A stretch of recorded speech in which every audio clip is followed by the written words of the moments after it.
الحمدللہ رب العالمین والصلاة والسلام علی سید المرسلین اما بعد فاعوذ باللہ من الشیطان الرجیم بسم اللہ الرحمن الرحیم الصلاة والسلام علیکہ یا رسول اللہ وعلی آلک واصحابک یا حبیب اللہ الصلاة والسلام علیکہ یا نبی اللہ وعلی آلک واصحابک یا نور اللہ۔ ایف جی این چینل کے ناظرین، پروگرام لیے ایک مرتبہ پھر حاضر ہیں۔ ہماری نسلیں، الحمدللہ ماہ رمضان سے پہلے اس پروگرام کو ہم ہر سوموار کو اسی وقت پر لے کر آتے تھے، آپ سے ملاقات کرتے تھے، اور ماہ رمضان میں چونکہ اسپیشل ٹرانسمیشن کا سلسلہ تھا، ماہ رمضان تو پھر ماہ رمضان ہے، ماہ رمضان سارے مہینوں میں یونیک ہے، تو ٹرانسمیشن بھی یونیک ہونی چاہیے، نئی ہونی چاہیے اور مزید بہتر ہونی چاہیے۔ تو الحمدللہ ماہ رمضان میں جو ایف جی این چینل پر ہمارے ساتھ تھے انہوں نے دیکھا ہوگا کہ اس وقت میں دعا افطار، تو الحمدللہ نگران ہند مشاورت کا ایک پروگرام غالباً اسی وقت میں یہ آن ایئر ہوتا تھا، حالات کا آئینہ۔ اور ماشاءاللہ یوں بھی دن بھر ایف جی این چینل پر مختلف پروگرامز کا سلسلہ یہ ماہ رمضان میں جاری رہا، اور ماہ رمضان کے بعد پھر نیت تھی کہ یہ پروگرام ہمیں کنٹینیو کرنا ہے، کیونکہ یہ پروگرام اگر سچی بات کہیں تو جس طرح سے دن بدن دنیا میں نئی ایجادات ہو رہی ہیں، یعنی اپنی اسکلز کو بڑھانے کا جس طرح ہمیں دنیا میں موقع مل رہا ہے، ہر دن ایک نئی چیز کی ایجاد ہے، نئی ٹیکنالوجی وجود میں آ رہی ہے، اسی طرح یوں سمجھیے کہ پیرنٹس کی ذمہ داری بھی بڑھ جا رہی ہے کہ وہ اپنی اولاد کی تربیت میں کیا چیز کو شامل کریں اور کن چیزوں سے اپنی اولاد کو بچانے کی کوشش کریں۔ چونکہ ہمارے اس پروگرام کا فارمیٹ، ہماری نسلیں، اس پروگرام کا فارمیٹ ہی ہمارا یہ ہے کہ ہم پیرنٹس سے عموماً گفتگو کر رہے ہوتے ہیں کہ ہمیں ایک اچھا فرد اپنی اولاد کو معاشرے کا کیسے بنانا ہے، ہمیں اپنی اولاد کو کس طرح سنوارنا ہے، نکھارنا ہے، اس کو ایک بہترین انسان بنانا ہے، ایسا انسان بنانا ہے کہ جو دنیا میں بھی لوگوں کے لیے سکون کا باعث بنے، خود والدین کے لیے سکون کا باعث بنے، اور آخرت میں بھی وہ پرسکون رہیں، آخرت میں بھی وہ والدین کے لیے گویا کہ بخشش اور مغفرت کا سامان بنے۔ تو یہ ایک ایسا یوں سمجھیے کہ پارٹ ہے ایف جی این چینل کے ناظرین کی جو ہم یہ نہیں کہہ سکتے کہ کمپلیٹ ہو چکا ہے، ہر دن نئی نئی چیزیں آ رہی ہیں، نئے نئے انداز آ رہے ہیں، اور نئے نئے چیلنجز بھی ہیں نا ہمارے لیے۔ جی ہاں، نئے نئے چیلنجز ہیں۔ پہلے میں سمجھتا ہوں کہ اولاد کی تربیت کرنا اور اپنی اولاد کو سنبھالنا اتنا مشکل امر نہیں تھا صحیح، یہ ٹاسک ضرور تھا پہلے سے۔ ظاہر سی بات ہے کہ بچے کی اپنی ایک ایج ہوتی ہے، کب کیا دینا ہے، وہ بولتے ہیں نا کب کون سا آئٹم دینا ہے، کب کون سی چیز اس کی تربیت میں شامل کرنی ہے، یہ پارٹ تو تھا، لیکن یہ پارٹ اب بہت مشکل ہو چکا ہے۔ سوشل میڈیا کا زمانہ ہے، بری صحبتیں زیادہ میسر ہیں، جی ہاں بری صحبتیں زیادہ یہ اویلیبل ہیں کہ اولاد بگڑ جائیں، یعنی پھسلنے کے اور بگڑنے کے چانسز بہت زیادہ ہیں، وسائل بہت زیادہ ہیں، اسباب بہت زیادہ ہیں۔ وہ بولتے ہیں نا کہ ہلکا سا اگر یوں نظر ہٹی، ہلکی سے اگر نظر ہٹی کہ درگھٹنا گھٹی والا معاملہ ہے، کہ اگر تھوڑا سا اولاد پہ سے اگر توجہ کا سلسلہ ہٹا دیا جائے، تھوڑی سی دیر کے لیے اگر یوں سمجھ لیجئے کہ ہم اس کو اگنور کر دیں، کوئی ایسا امر ہے، کوئی ایسی چیز ہے اور کوئی ایسا معاملہ ہے کہ اگر اس کو ہم اگنور کر دیں اور کہہ دیں کہ یار چلو نا کوئی مسئلہ نہیں ہے، تھوڑا بہت تو چلتا ہے، جیسے کہ بعض والدین بولتے ہوئے نظر آتے ہیں کہ یار ابھی تو چھوٹا ہے، ابھی تو بچہ ہے، ابھی تو اس کی عمر ہی کیا ہے، ابھی تو اس کا معاملہ ہی کیا ہے، ابھی تو اس نے جوانی کی دہلیز پر قدم رکھا ہے، ابھی تو اسکول جانے لگا ہے، ابھی تو کالج جانے لگا ہے، ابھی تو جناب یونیورسٹی جانے لگا ہے، ابھی تو اس نے کاروبار سنبھالا ہے۔ یہی مثالیں بچیوں کے متعلق ہوتی ہے کہ یار ابھی تو بچی ہے، ابھی تو بڑی نہیں ہوئی ہے، ابھی تو جناب یہ وہ بولتی کومل سی ہے، ابھی اس سے کیا یہ کروانا، ابھی اس کو کیا یہ سکھانا، ابھی کیا اس کے سارے معاملات، ٹھیک ہے جب ایک وقت آ جائے گا تو دیکھیں گے۔ تو یہ والے انداز جو ہے وہ بعض اوقات والدین کے ہو رہے ہوتے ہیں، لیکن اس دور میں تربیت بہت مشکل ہوتی چلی جا رہی ہے. والدین کا اپنا مزاج بھی جو ہے وہ تبدیل ہوتا جا رہا ہے، بالخصوص اولاد کے تربیت کے متعلق. میں نے سوچا کہ کچھ تربیت پر ہماری گفتگو ہو جائے، کیونکہ ایک گیپ ہمارا اس پروگرام کو لے کر ہوا ہے. تو جو نئے ناظرین ہمارے ساتھ جوائن ہوئے ہیں، کنیکٹ ہوئے ہیں، وہ بھی ہمارے اس پروگرام کا فارمیٹ سمجھ لیں، جان لیں کہ اس پروگرام میں ہم کیا بیان کر رہے ہوتے ہیں. الحمدللہ اس پروگرام نے ہم نے یوں سمجھے کہ بیسک باتوں کو ہم نے لیا ہے، اور ایک والدین کی ایز اے مسلم کیا ذمہ داری ہے، بلکہ میں یہ کہوں کہ ایک انسان ہونے کے ناطے، کیونکہ ہم میں سے ہر شخص اچھے معاشرے کی تشکیل چاہتا ہے. ہم میں سے ہر شخص یہ چاہتا ہے کہ جناب ہمارے یہاں کی سوسائٹی کا ماحول اچھا بنے، میرے گھر کا ماحول اچھا ہو، میرا خاندان یہ پھولے پھلیں، اور یہ لڑائی جھگڑے اور جناب طرح طرح کے جو کرائم ہے اس سے ہم بچے رہیں. تو ظاہر سی بات ہے ایف جی این چینل کے ناظرین جو یہ چاہتا ہے تو وہ اچھی تربیت کو بھی ایکسیپٹ کرے گا. وہ چاہے گا کہ جناب مجھے ایسا کوئی فارمولا بتایا جائے، مجھے کچھ ایسی چیز بتائی جائے کہ میں اپنے آپ کو اور اپنے بچوں کو سدھار سکوں. تو اس طرح کی بیسک چیزیں ہم نے کچھ ڈسکس کی ہے کہ کس ایج میں بچے کو کیا دینا ہے، بچیوں کو کیا دینا ہے. اور نکاح کے متعلق غالباً میرا آخری ایپیسوڈ تھا ماہ رمضان سے پہلے کی ایک ایج ہو جائے، ایک مناسب ایج ہو جائے تو پھر ہمیں اپنے بچوں کے نکاح کی طرف بڑھنا چاہیے. پھر میں بیٹھے بیٹھے غور کر رہا تھا کہ ہم نے عبادات کو کور کیا ہے، بچے کو قرآن کریم کی تعلیم دینی ہے، تو جناب بچے کو اخلاق سکھانے ہیں، آداب سکھانے ہیں، دیگر اور چیزوں کو ہم نے کور کیا ہے. یہ بھی ہم نے کور کیا ہے کہ بڑوں کے ساتھ اپنے بچوں کو مربوط کر کے رکھیں، ذرا ان کو مضبوط کر کے رکھیں، تاکہ جتنے بڑوں کے ساتھ یہ کنیکٹ رہیں گے، چاہے وہ عمر میں بڑے ہوں، چاہے وہ خاندان میں یوں تجربات میں بڑے ہوں. جی ہاں، تو یوں اپنے بڑوں سے کنیکٹ کر کے رکھنا، کیونکہ برکت یہ اپنے بڑوں کے ساتھ ہے. یہ بھی ہم نے پورا اپنا ایک موضوع بنایا تھا کہ ہم اپنے بچوں کو اپنے خاندان سے جوڑے رکھیں، ان کو جدا نہ کریں. یہ اگر بکھر گئے تو پھر یہ بکھرے ہی رہیں گے، اگر یہ بکھر گئے تو ان کی طاقت اور قوت کمزور ہو جائیں گی، کم ہو جائیں گی. اس پر بھی ہم نے بڑی تفصیل سے کلام کیا. اسی طرح عبادت میں بھی ہم نے کافی چیزوں پر ڈسکشن کی کہ عبادت کا انداز کیسا ہو، اور پریکٹیکل سب سے اہم پوائنٹ تو یہ تھا کہ جناب والدین اگر پریکٹیکل ہوں گے تو اولاد کی تربیت اور اچھے انداز میں کر پائیں گے. اگر پریکٹیکل نہ ہوئے، اگر ان کا عمل ان کی باتوں کے خلاف ہوا تو شاید وہ اثر اولاد کی تربیت پر نہ ہو سکے اور اولاد ان چیز کو ایکسیپٹ نہ کر سکے. اس پر بھی ہم نے بڑی تفصیل سے گفتگو کی تھی.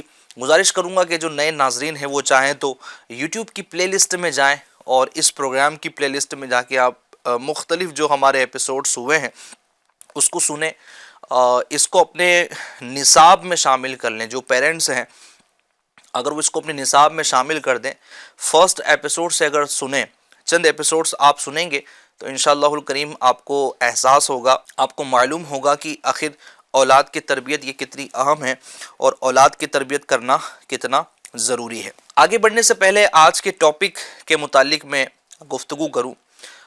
ایف جی این چینل کے ناظرین، میں بتا رہا تھا کہ میں غور کر رہا تھا کہ یار اب یہ کس ٹاپک پر ہم گفتگو کریں. ہم نکاح تک آ گئے ہیں، دیگر چیزوں کو بھی ہم نے کور کیا ہے، لیکن ایک چیز پر لگا کہ یار یہ کلام ہونا چاہیے. اور جس طرح ہمیں چیلنجز ہیں، طرح طرح کے مسائل اور معاملات ہیں، وہیں پر ایک بڑی عجیب قسم کی چیز یہ ہے جو پیرنٹس اس میں بعض اوقات سست دکھائی دیتے ہیں اور بے توجہی برتتے ہیں، وہ ہیں اپنے اولاد کو ہنر سکھانے کے متعلق. اور آج میں نے جو مدنی پھول، جو پوائنٹس آپ کی خدمت میں بیان کرنے ہیں، وہ اس کا جو نتیجہ ہے، اس کا جو اینڈ ہے، وہ یہ ہے کہ اپنی اولاد کو ہنر سکھائیے، ہنر مند بنائیے، کچھ کرنے کی صلاحیت اس کے اندر پیدا کیجیے. فری رہنے والا مزاج، یہ جناب فری رکھنے والا مزاج، اور اس پر خیر ایک الگ کلام ہے کہ بزنس یا جاب، یہ ایک الگ کلام ہے. میں ابھی اس کی تفریق کے متعلق یا دونوں میں کیا بہتر کیا نہیں بہتر، اس کی وہ ایک جدا گانا سمجھیے کہ کلام ہے، ایک ٹاپک ہے، اس کی طرف نہیں جاتا. لیکن ہنر، اسکلز، جس کے ذریعے سے وہ مال حاصل کریں اور اپنی خود کی بھی، اور اپنے جو اہل ہیں اس کی اپنی جو پرسنل فیملی ہوں گی، اگر اس کی شادی ہوئی ہیں تو وہ اپنی وائف کو، اپنے بچوں کو، ایون کہ وہ اپنے والدین کو، یہ اتنا رزق حلال وہ کمانے میں کامیاب ہو سکیں کہ وہ ان لوگوں کی کفالت کر سکیں، ان کی ذمہ داری کو اٹھا سکیں، ان کے حقوق کو ادا کر سکیں۔ اس قدر صلاحیت مند اپنی اولاد کو بنانا یہ نہایت ہی ضروری ہے۔ اب چونکہ چیلنج یہ ہے کہ والد صاحب، بالخصوص میں والد صاحب سے یہاں پر گفتگو کرنا چاہوں گا کہ عموماً یہ ہو رہا ہوتا ہے کہ چلیں ابھی یہ پڑھ لیں تو پھر کچھ آگے کرتے ہیں، کچھ آگے سوچتے ہیں۔ یعنی کئی پیرنٹس تو ایسے ہیں کہ اگر ان سے پوچھا جائے کہ آپ اپنے بچے کو کیا بنانا چاہتے ہیں، آپ کے بچے کا مستقبل کیا ہے، تو ٹھیک ہے ایک ایج میں تو وہ کہتے ہیں کہ ذرا بڑا ہو جائے تو پھر دیکھیں گے کہ اس کا ذوق شوق کدھر ہے تو اس طرف جانے کی کوشش کریں گے، بہت اچھا ہے۔ لیکن ایک ایج ہو جانے کے بعد بھی ان کا ویژن ہی کلیئر نہیں ہوتا کہ بچے نے کرنا کیا ہے اور بچے نے جانا کدھر ہے۔ ایک ایج ہو جانے کے بعد بھی جناب بڑی بڑی ڈگریاں حاصل کر لیتے ہیں۔ جی ہاں، ایسے لوگ ہیں جن کے پاس بڑی بڑی ڈگریاں ہیں لیکن جاب سے ان کا کوئی ایسا تعلق نہیں، ہنر ان کے ہاتھ میں کچھ نہیں۔ چلیں انہوں نے ڈگریاں حاصل کر لی ہے جناب، نقلیں کر کر کے انہوں نے ایگزام میں کامیابی حاصل کی ہے، کبھی ادھر سے چوری کی، کبھی ادھر سے چوری کی، اور باپ تو جناب بڑا اپنے زوم فاسد میں کہتے ہیں نا کہ اپنے اندر خوش تھا کہ میرا بیٹا فلاں ڈگری حاصل کر رہا ہے، وہاں جا کے جاب کر لے گا، میرا بیٹا فلاں یونیورسٹی میں پڑھ رہا ہے، وہاں جاب جا کر حاصل کر لے گا، لیکن معلوم پڑتا ہے کہ بعد میں 0 سناٹا ہے۔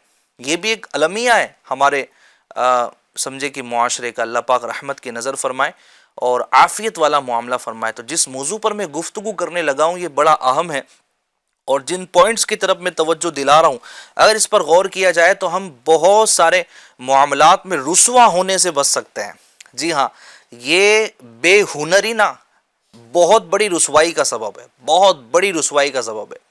اور سب سے بڑی رسوائی تو یہ ہوتی ہے کہ جو بے ہنر ہوتا ہے، جس کے پاس کوئی ہنر نہیں ہوتا، یا جناب یہ کہہ لیجئے کہ کچھ ایسی اسکلز نہیں ہوتی جس کے ذریعے سے وہ رزق حلال حاصل کر سکے، تو بعض اوقات یہ عادی ہو جاتا ہے لوگوں کے سامنے ہاتھ پھیلانے کا، اور ہاتھ پھیلانا یہ رسوائی کا سبب ہے۔ اچھا، بدقسمتی کی بات یہ کہ جب ہاتھ پھیلانے کا عادی ہو جاتا ہے تو پھر یہ اپنے آپ کی رسوائی ہے، اس میں فیل نہیں کر رہا ہوتا ہے، لیکن در حقیقت یہ لوگوں کی نظروں سے گر جاتا ہے، لوگوں کی نظروں سے یہ گر جاتا ہے، لوگ اس کو اچھا نہیں سمجھتے، لوگ اس کو عزت والا شخص نہیں سمجھتے۔ یہ بات ہے، ٹھیک ہے، مانگنے والا مانگ رہا ہے، اس کے دل میں سے اس بات کی جو ہے وہ ایک فیلنگ تھی وہ نکل گئی کہ یار میں کیا کر رہا ہوں، لیکن جو دینے والا ہے، جو لوگ اس کو دیکھ رہے ہیں، نوٹ کر رہے ہیں نا، وہ ضرور جان رہے ہیں کہ اس کا انداز یہ کیسا ہے، اس کا معاملہ کیسا ہے۔ میں ایک روایت آپ کو سناؤں گا ایف جین چینل کے ناظرین، یہاں آپ اندازہ لگائیں کہ مبلغ اعظم صلی اللہ تعالی علیہ وآلہ وسلم کا انداز گرامی کتنا پیارا ہے۔ گویا کہ اسلام بھی اور میرے آقا کریم صلی اللہ علیہ وسلم بھی ہنر کو کس قدر پسند فرما رہے ہیں، اس بات کو کتنی ترجیح دے رہے ہیں کہ ایک بندہ کسی سے سوال نہ کرے، کسی کے سامنے ہاتھ نہ پھیلائے، کسی کے سامنے جناب وہ اپنے ہاتھ کو پھیلا کر کچھ رقم کا مطالبہ نہ کریں، بلکہ وہ اپنے ہاتھوں سے محنت کریں، محنت کے ذریعے وہ رقم حاصل کریں اور اپنے معاملات کو کمپلیٹ کریں۔ ابن ماجہ شریف کی روایت ہے، اور ابن ماجہ میں یہ ہے کہ ایک انصاری نے نبی کریم صلی اللہ علیہ وسلم کی خدمت میں حاضر ہو کر سوال عرض کیا۔ آپ صلی اللہ علیہ وسلم نے فرمایا، سوال سے مطلب کچھ مانگنا، اس نے کچھ مانگا۔ آپ صلی اللہ علیہ وسلم نے فرمایا، کیا تمہارے گھر میں کچھ بھی نہیں ہے جو یہاں سوال کرنے آ گئے ہو؟ عرض کی موجود تو ہے، ایک ٹاٹ ہے جس کا کچھ حصہ ہم بچھا لیتے ہیں، کچھ اوڑھ لیتے ہیں، اور ایک پیالہ ہے جس میں پانی پیتے ہیں، بس یہ ہے ہمارے پاس۔ رسول اکرم صلی اللہ علیہ وسلم نے فرمایا، اچھا ایک کام کرو، دونوں چیزیں یہاں لے آؤ۔ کچھ لفظوں کی تبدیلی کے ساتھ میں یہ عرض کر رہا ہوں، خلاصہ آپ سمجھ لیجئے کہ اس روایت کا میں پیش کر رہا ہوں۔ تو پیارے آقا صلی اللہ علیہ وسلم نے ان انصاری صحابی کو کہا کہ یہ دونوں چیزیں میرے پاس لے آؤ۔ وہ انصاری نے حکم پر عمل کرتے ہوئے دونوں چیزیں حاضر خدمت کر دی۔ نبی پاک صلی اللہ تعالی علیہ وسلم آپ نے انہیں اپنے ہاتھوں میں لیا اور فرمایا یہ کون خریدتا ہے؟ صحابہ اکرام کا جھرمٹ لگا ہوا تھا. سبحان اللہ. نبی پاک صلی اللہ علیہ وسلم کی خدمت اقدس میں صحابہ اکرام علم دین سیکھنے کے لیے، اسلام کیا ہے یہ سیکھنے کے لیے، عمل کیا ہے یہ سیکھنے کے لیے، اخلاق و آداب کیا ہے یہ سیکھنے کے لیے یہ بارگاہ رسالت مآب صلی اللہ علیہ وسلم میں حاضر خدمت رہتے تھے. تو نبی پاک صلی اللہ علیہ وسلم نے سوال کیا کہ یہ ٹاٹ اور یہ پیالہ یہ کون خریدتا ہے؟ ایک شخص نے عرض کی میں 1 درہم میں لے لیتا ہوں. سبحان اللہ. میرے آقا کریم صلی اللہ علیہ وسلم نے 2 یا 3 بار فرمایا 1 درہم سے زیادہ کون دیتا ہے؟ ایک صاحب بولے میں 2 درہم میں لے لیتا ہوں. سبحان اللہ.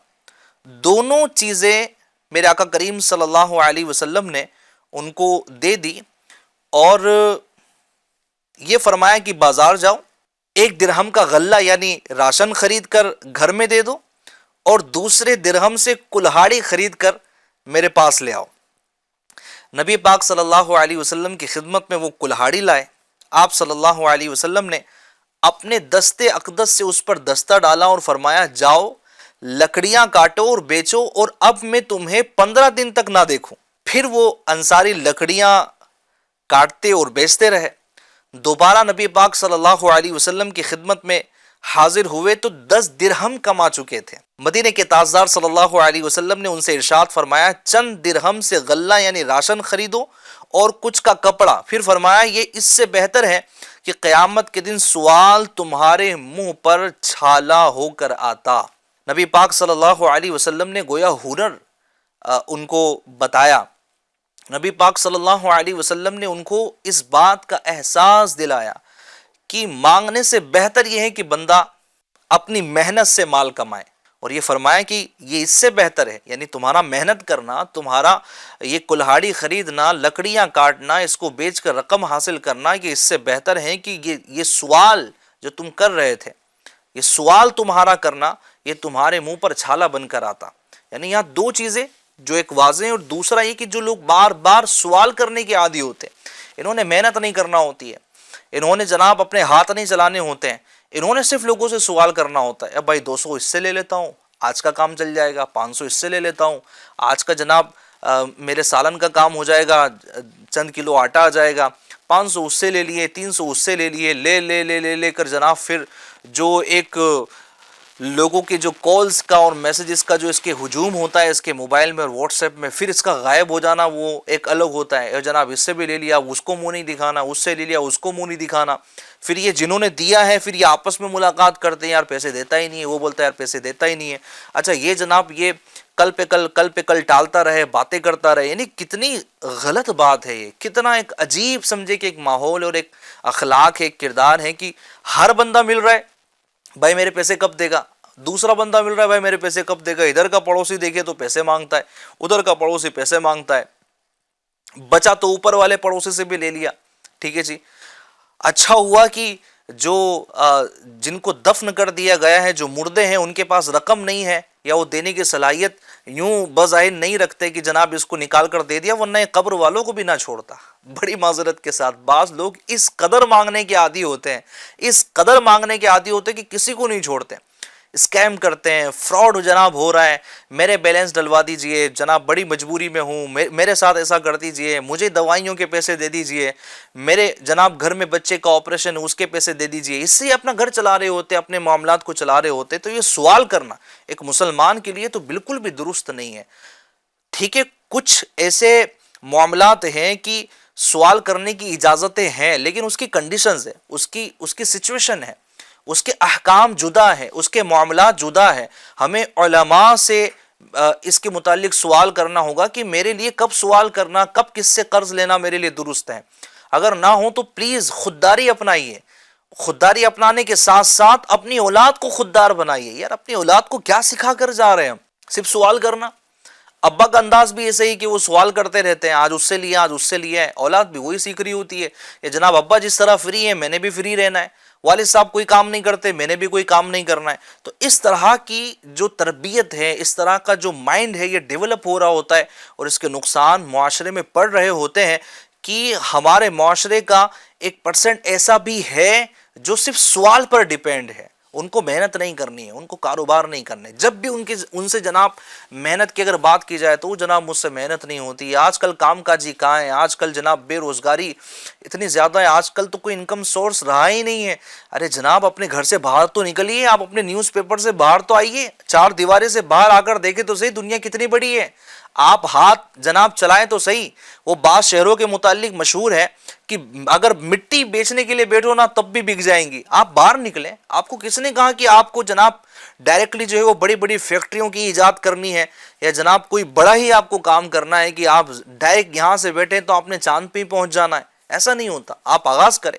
آپ دنیا میں جو بڑی بڑی کمپنیوں کے مالک ہیں، بڑی بڑی یوں سمجھیے کہ آپ بہت بڑے منصب پر فائز ہیں، آپ دیکھیں کہ کیا ایسا ہوا ہے کہ آج انہوں نے جناب بزنس اسٹارٹ کیا اور کل ہوئی ہے، کل کا سورج طلوع ہونے سے پہلے پہلے ان کی بڑی بڑی فیکٹریاں بن گئی ہے، وہ جناب پوری کمپنی کے مالک بن چکے ہیں اور جناب ان کروڑوں اربوں میں ان کا بزنس ہو چکا ہے؟ ایسا نہیں ہے۔ ان کی جرنی اسٹارٹ ہوتی ہے نیچے سے، زیرو سے۔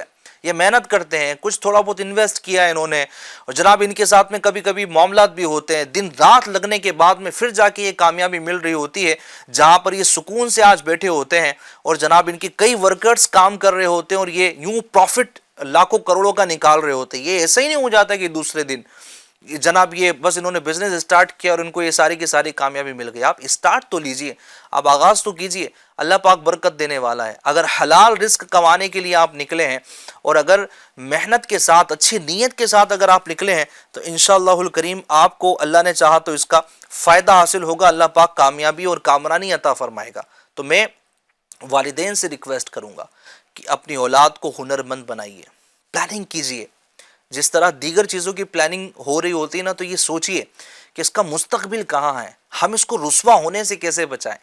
ہم اچھا لباس پہنا دیتے ہیں نا کہ کوئی دیکھے تو کہے کہ یار جناب بڑا اچھا لباس پہنا ہوا ہے، بڑا خوبصورت لگ رہا ہے، اس کے بالوں کو سنوارنے کا معاملہ، اس کی دیگر چیزوں کا سنوارنے کا معاملہ، اس کے مستقبل کے بارے میں اگر آپ سوچیں کہ یار یہ اس کا ہنر کیا ہے، میں نے کس فیلڈ سے اس کو وابستہ کرنا ہے، یہ والد کی ذمہ داریوں میں سے اہم ذمہ داری ہے کہ وہ اس بات کی فکر کرے کہ میرے بیٹے کو میں نے کسی ایسے لائن میں نہیں چلا دینا ہے، یا جناب کہیں ایسا نہ ہو کہ میری سستی کی وجہ سے یہ حرام کاموں کی طرف بڑھ جائیں، یا جناب یہ ایسے ہی فری گھومتا رہے، فری بیٹھا رہے، وہ بڑا ہو رہا ہے، وہ دوستوں کی صحبت میں ہے، اچھا وہ خرچے سارے کر رہا ہے، اس کو ہفتے میں 1 دن جا کر مووی بھی دیکھنی ہے، اس کو ہر 6 مہینے میں نیا موبائل بھی لینا ہے، اس کو ہر ہفتے جناب اپنے کپڑے بھی چینج کرنے ہیں، ساری کی ساری چیزیں ہو رہی ہیں لیکن کام کچھ نہیں ہے، معاملات کچھ نہیں ہے۔ اور میں ایسے جو ہمارے بچے ہیں، جو نوجوان ہیں، ان سے بھی کہنا چاہوں گا، آپ ہو سکتا ہے میری اس گفتگو سے یہ کہیں کہ آپ ہمارے والد صاحب کر رہے تو ہمیں کرنے کی کیا حاجت، ہمیں سیکھنے کی کیا حاجت۔ میرے والد صاحب کی بڑی کمپنی ہے، میرے والد صاحب کے جناب بڑے شہرے ہیں۔ میں آپ سے سوال کرنا چاہوں گا، چلے آج آپ اپنے والد صاحب کے اس ہنر کی وجہ سے، ان کے کاروبار کی وجہ سے، ان کے کام کی وجہ سے آج آپ انجوائے کر رہے ہیں، میرے پاس کس چیز کی کمی ہے، میرے والد صاحب ہے تو صحیح، بہت اچھا ہے، بہت تو ہر ایک کو آنی ہے۔ یہ والد صاحب چلے گئے، اللہ نہ کرے ان کی جو بنائی ہوئی کمپنی ہے وہ بھی چلی گئی، ایسے وفادار امانت دار لوگ نہ ملے، اگر یہ کمپنی آج ہے کل ختم ہو گئی، آپ کہاں جائیں گے، آپ کیا کریں گے؟ آپ کے پاس وہ کون سی سکیلز ہیں جو آپ نے اپنے والد صاحب سے لی ہیں، یا فکر کیا ہے کہ میں رزق حلال کمانے کے لیے کوشش کروں گا، بھاگ دوڑ کروں گا، اور انشاءاللہ اپنے پریوار کو، اپنے خاندان کو، جو مجھ سے منسلک ہیں، جن کے حقوق مجھ پر واجب ہیں کہ ان کی کفالت وغیرہ مجھے کرنی ہے، ان کی خاطرداری مجھے کرنی ہے، اور جناب ان کو میں نے رسوا ہونے سے بچانا ہے، ان کو کسی کے سامنے ہاتھ پھیلانے سے بچانا ہے، اس کے لیے میں فکر تو کروں۔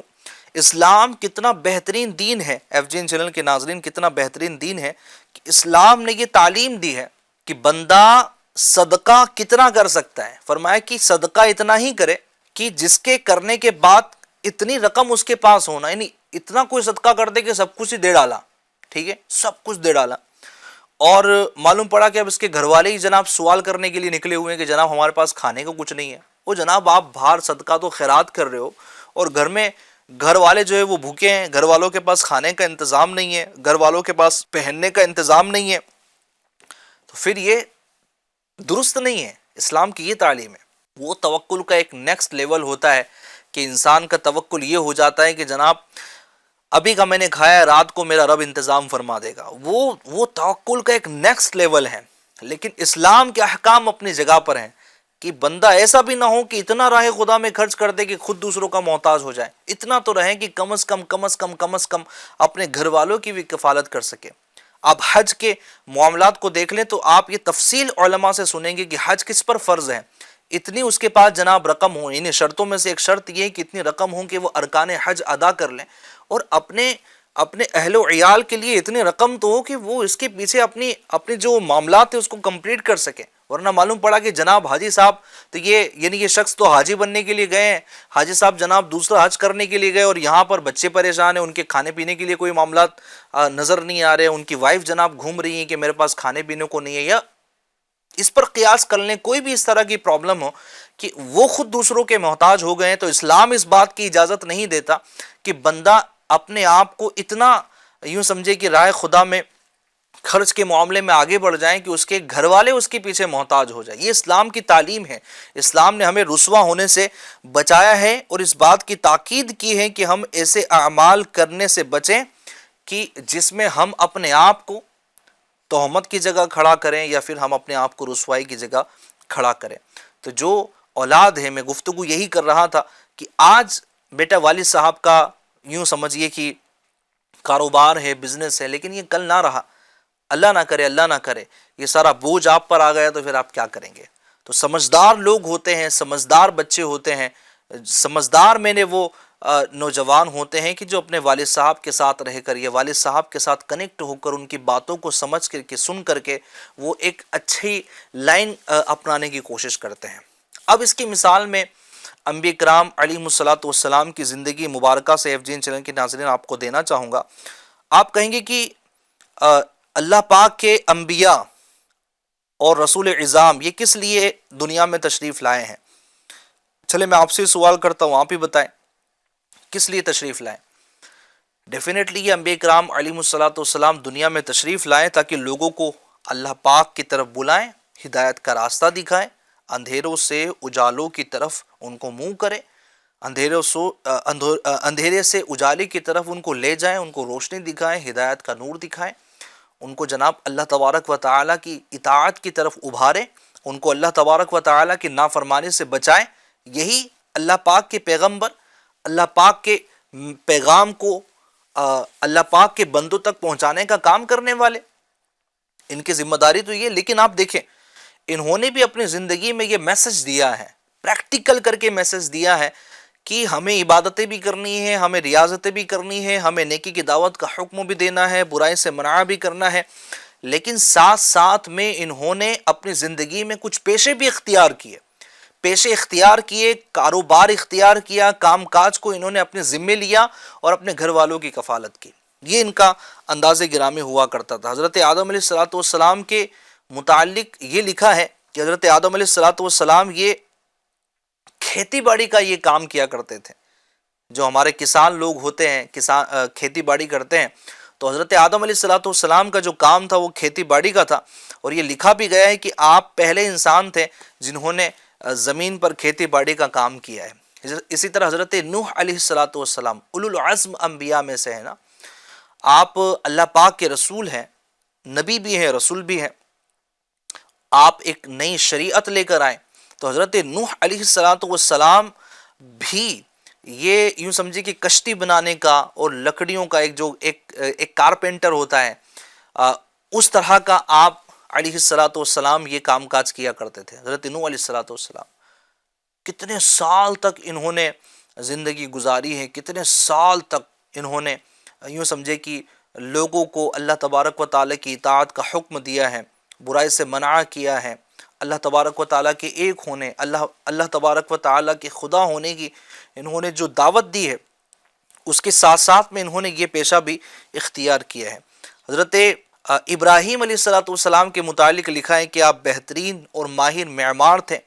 جو ہمارے یہاں پر بلڈنگ بنانے والا ہوتا ہے، یا مستری ہمارے یہاں پر تو کہا جاتا ہے جو گھر بناتا ہے، تو آپ بہترین معمار تھے، اسی لیے اللہ تبارک و تعالیٰ نے بیت اللہ کی تعمیر کا بھی آپ کو حکم ارشاد فرمایا. حضرت ابراہیم علیہ السلام نے کعبہ معظمہ کی تعمیر فرمائی، اور قرآن میں اس کا تفصیلی سمجھیے کہ ذکر بھی ہے. تو حضرت ابراہیم علیہ السلام بھی گویا اس ہنر کو آپ نے اپنایا اور آپ سارے معاملات کو کمپلیٹ کیا کرتے تھے.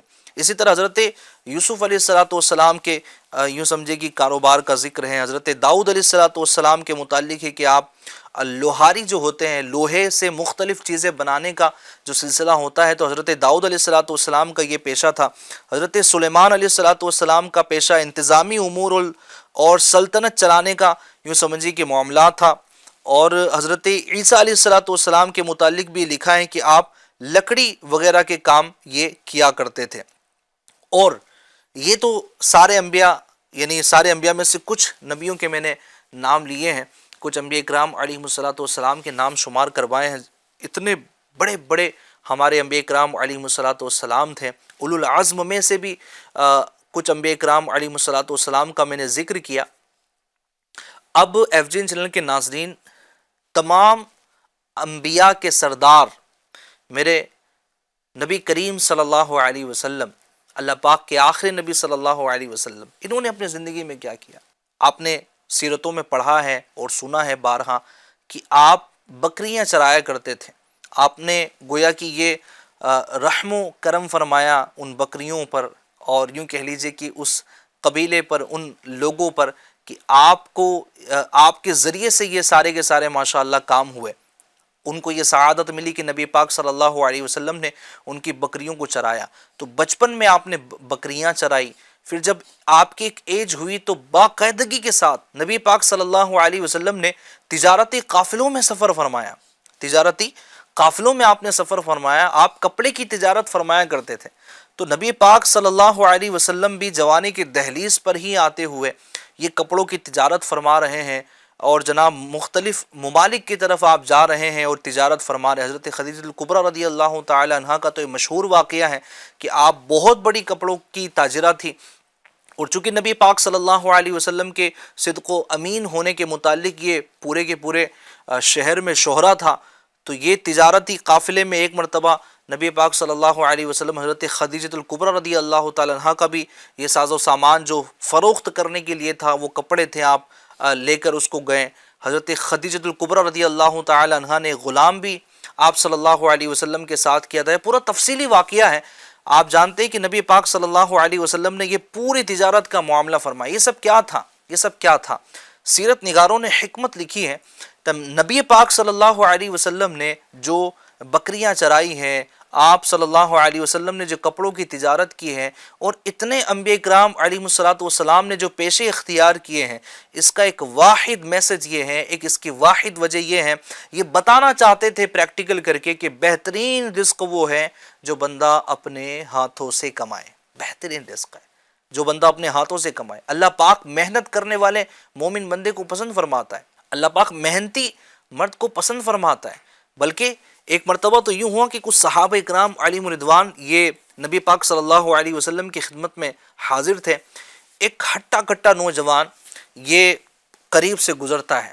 صحابہ اکرام علیہم رضوان جیسے ہی دیکھتے ہیں کہ یہ شخص اتنا ہٹا کٹا ہے اور بازار کی طرف جا رہا ہے، تو فوراً بول اٹھتے ہیں کہ کاش اس کی یہ جوانی، اس کی طاقت اور قوت یہ اللہ پاک کے دین کے لیے استعمال ہوتی، یہ راہ خدا میں استعمال ہوتی. نبی پاک صلی اللہ علیہ وسلم نے جب صحابہ اکرام علیہم رضوان سے یہ اسٹیٹمنٹ سنا، یہ جملہ سنا، تو آپ نے فرمایا کہ اگر، جس کا خلاصہ میں عرض کر رہا ہوں، کہ اگر یہ رزق حلال کمانے کے لیے اپنے گھر سے نکلا ہے تو یہ اللہ ہی کی راہ میں ہے.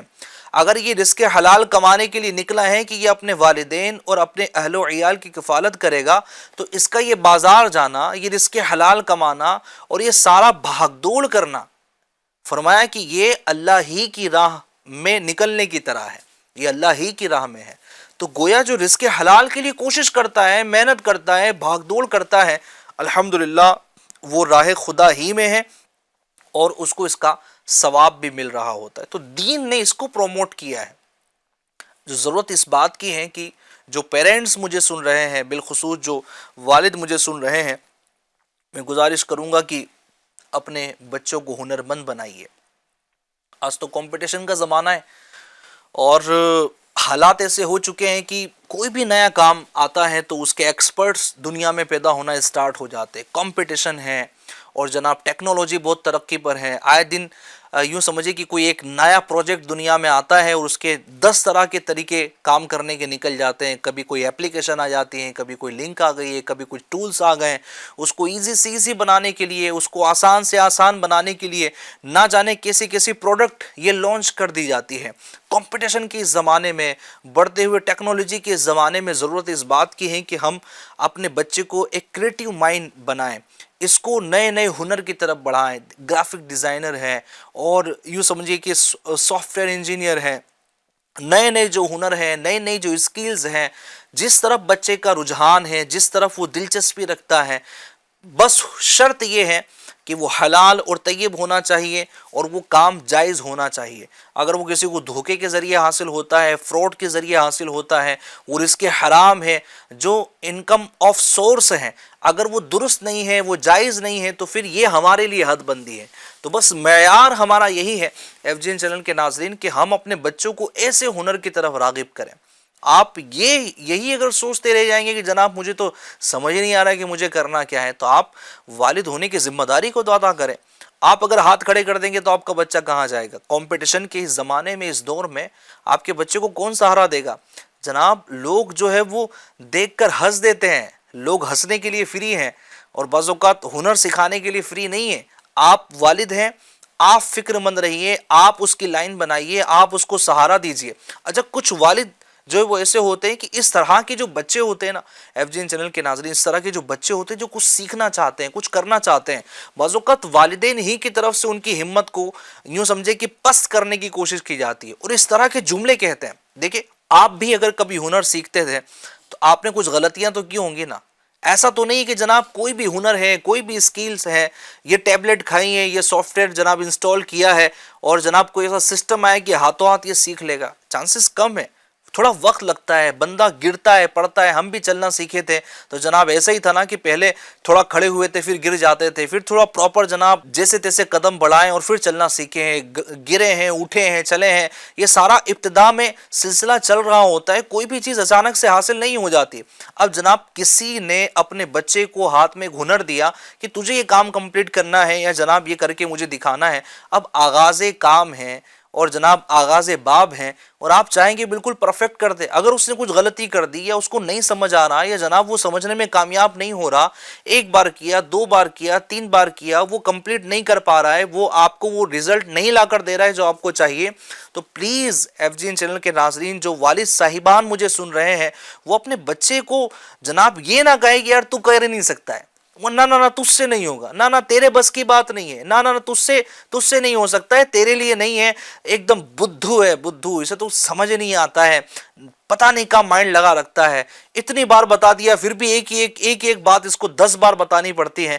اس طرح کے جملے بول بول کے بعض اوقات بچوں کو ایسا کر دیا جاتا ہے. ہمارے یوتھ ان چیزوں میں جھلس رہے ہیں کہ ہمیں کوئی ہمت دینے والا نہیں ہے, ہمیں کوئی سہارا دینے والا نہیں ہے, ہمیں کوئی تھپ تھپانے والا نہیں ہے کہ جناب آگے بڑھو, ہم تمہارے ساتھ ہیں. آج اگر غلطی کی ہے, کل غلطی کرو گے, پرسوں سیکھ جاؤ گے, انشاءاللہ الکریم آپ کھڑے ہو جاؤ گے. تو ہمت دیجئے, پلیز ہمت دیجئے. آپ سہارے کا جناب رول اپنائیے کہ آپ سہارا بنیے کہ بیٹا اگر کہیں پرابلم ہے میں کھڑا ہوں, تو چل. یہ والا انداز جو ہے وہ ہونا چاہیے. لیکن اگر کسی کی ترقی کو دیکھ کر والد صاحب اپنے بیٹے کے متعلق یہ سمجھے کہ کل ہی جناب ڈاکٹر بن جائے گا, ایک کل ہی انجینئر بن جائے گا, ایک مثال دے رہا ہوں کہ کل ہی یہ سیکھ جائے گا, ایسا نہیں ہوتا. بعض اوقات بہت محنت لگتی ہے, بہت اس کو آپ کا بچہ کس سچویشن میں ہے, کیا اس نے اپنے مائنڈ میں لیا ہوا ہے, آپ محبت کے ساتھ, پیار کے ساتھ اس کو سمجھائیے, اس کو سکھانے کی کوشش کیجیے. جہاں وہ سیکھ رہا ہے وہاں سیکھنے کا اس کو موقع دیجیے. وہاں پر جناب نیگیٹو کمنٹس کرنا کہ نہ اس کے بس کی بات نہیں ہے, بلکہ میں تو مشورہ دوں گا کہ اگر لوگ بھی آپ کے بچے کے متعلق ایسا بولتے ہیں نا, یار اس کو کچھ سمجھ نہیں آتا یا یہ کر نہیں سکتا, یہ والا انداز نہیں ہونا چاہیے. ان چیزوں کو نہ اتنے جلدی آپ ایکسپٹ کریں, آپ اپنے بچے کا حوصلہ بڑھائیں. اور یہاں تو حوصلہ بڑھانے کی اور زیادہ ذمہ داری بڑھ جاتی ہے کہ جب سارے لوگ آپ کے بچے کے حوصلے کو پست کرنے پر تلے ہوئے ہیں اور جناب اس کے نیگیٹو پوائنٹ کو وہ اجاگر کرنے کی کوشش کر رہے ہیں, وہاں پر آپ والد کی ذمہ داری ہے کہ اپنے بچے کے حوصلے کو بڑھانے کے لیے کھڑے رہیں. بچے میں تیرے ساتھ میں ہوں, تو کوشش کر, اللہ پاک کی ذات ہے کامیابی دینے والی. تو یہ سہارا بننا ہے جناب. اس کے لیے وہ بولتے ہیں نا کہ کسی ہتھیار کا وہ کام نہیں کرنا ہے کہ جناب پیچھے سے اس کو ٹھوکر لگائی ہے, پیچھے سے اس کو مارا ہے, یا جناب کچھ اور کیا ہے. اس کو تھپ تھپی دینی ہے, اس کو آگے بڑھانا ہے. یہ والا ہمارا انداز ہوگا نا, یقین جانے کہ آج جو بے روزگاری کا جو معاملہ ہے کہ فری رہنا ہے, میرے پاس کچھ کام نہیں, مجھے کچھ کرنا ہی نہیں ہے. اب جناب کبھی ہوگا چلیں یار میں وہ فلاں جگہ کام کر لوں گا, فلاں جگہ کام کر لوں گا. بڑی معذرت کے ساتھ یہ بھی ایسی ایک حقیقت ہے کہ ہمارے نوجوان معمولی سی چیز کی طرف بڑھ جاتے ہیں. یار چلو 5-10 ہزار روپے مل جائیں گے نا, کام ہو جائے گا, ختم کرو. باقی کا کسی سے مانگ کے چلا لیں گے. کبھی کسی دکان پر بیٹھ گئے, کبھی کہاں پر کھڑے ہو گئے, کبھی کہاں پر جناب چلے گئے. ان کا بڑا مائنڈ نہیں ہے, یہ بزنس کی طرف نہیں بڑھ رہے ہیں, یہ ایسے کاروبار کی طرف نہیں بڑھ رہے ہیں کہ جس سے نہ صرف اپنے گھر یا خاندان کو بلکہ ہمارے مذہب کو ترقی اور پروان جو ہے وہ چڑھنی ہے. ان چیزوں کی طرف بعض اوقات نہیں بڑھ رہے ہوتے ہیں. ایف جین چینل کے ناظرین, ہمیں اس کی طرف بھی جو ہے وہ بڑھنا چاہیے کہ جہاں پر پروفٹ زیادہ ہوں, اور یوں سمجھیے کہ ہمارے ذریعے سے کئی لوگوں کی آمدن کا ذریعہ بن جائے. اور بزنس ہوگا اسٹارٹ ہی تو یہ چھوٹی موٹے جگہوں سے, چھوٹی موٹی چیزوں کے ذریعے سے اسٹارٹ ہوگا, لیکن انشاءاللہ آپ کی کنٹینیو محنت کرنا یہ آپ کو کامیابی کی دہلیز پر پہنچائے گی. بعض اوقات وہی ہو رہا ہوتا ہے کہ آج ہی رزلٹ چاہیے, آج میں نے اسٹارٹ کیا ہے تو ساری کی ساری چیزیں آج ہی مل جائیں. تو یہ تو کہا جاتا ہے بزنس کے بارے میں کہ بزنس ابتدائی چند سال تو یہ کھا رہا ہوتا ہے, آپ کو پروفٹ بعض اوقات نہیں ملے گا, آپ کو نقصان ہوگا, لیکن یہ نقصان آپ کو سکھا رہا ہوتا ہے کہ مجھے پروفٹ کیسے جنریٹ کرنا ہے. آپ بزنس مین لوگوں کے ساتھ رہیں, یہ آپ کو بتائیں گے کہ آخر یہ کس طرح اتار چڑھاؤ آ رہا ہوتا ہے اور کیسے کیسے معاملات ہو رہے ہوتے ہیں, کس قدر مشقت اور محنت کرنا ہوتی ہے. تو یہ ساری چیزیں, یہ سارے مرحلے ہیں. پوری گفتگو کا نچوڑ اور اینڈ یہ ہے ایف جین چینل کے ناظرین کہ ہم اپنے بچوں کو ہنرمند بنائیں, ہنر ان کو سکھائیں, ان کو فری رہنے کے مزاج سے جو ہے وہ دور کریں. جو زنجیریں ان کو زمانے کی جکڑی ہوئی کہ یار سب چل جائے گا, سب ہو جائے گا اور جناب میں کر لوں گا, نہ اوور کانفیڈنس میں یہ نہ جائیں, بلکہ محنت کریں, اپنے ٹائم کو جو ہے وہ مینیج کریں, ٹائم مینجمنٹ کی طرف آئیں اور رزق حلال کی طرف اچھے اصولوں کے ساتھ آگے بڑھیں. انشاءاللہ الکریم آپ دیکھیں کہ یہ ایسی اگر اولاد ہو گئی, جی ہاں ہنرمند اگر اولاد رہی, تو انشاءاللہ دنیا میں بھی ہمیں یہ راحت و سکون کا باعث بنے گی, رسوا ہونے سے بچائیں گی, اور آخرت میں بھی انشاءاللہ الکریم خیر خیر ہوں گی. بس وہی شرط ہے, آخر میں دوہرا دیتا ہوں کہ ہنر ہو, جائز ہو, جس سے حاصل ہونے والی روزی حلال ہو اور طیب ہو. کسی کو دھوکہ دے کر, یا جناب سودی کاروبار کر کے, یا جناب رشوت کا لین دین کر کے, یا طرح طرح کے ایسے کاروبار جس کا اسلام اجازت نہیں دیتا, اسلام جس کو پروموٹ نہیں کرتا, ان چیزوں سے ہمیں بچنے کی کوشش کرنی ہے. اور یہ کون بتائے گا, یہ کون سکھائے گا؟ یہ علماء اکرام ہے جو ہماری تربیت کریں گے, جو ہمیں بتائیں گے, جو ہمیں سکھائیں گے کہ کیا ہمارے لیے کرنا درست ہے, کیا ہمارے لیے کرنا درست نہیں ہے. اللہ تبارک و تعالی ہمیں کہنے اور سننے سے زیادہ عمل کرنے کی توفیق عطا فرمائے. اور جو کچھ میں نے عرض کیا ہے اس پر ہمیں سوچنے سمجھنے اور مزید جو ہے وہ اس پر عمل پیرا ہونے, اس کو آگے بڑھانے کی توفیق عطا فرمائے. آمین بجاہ النبی الکریم برحمتک یا ارحم الراحمین.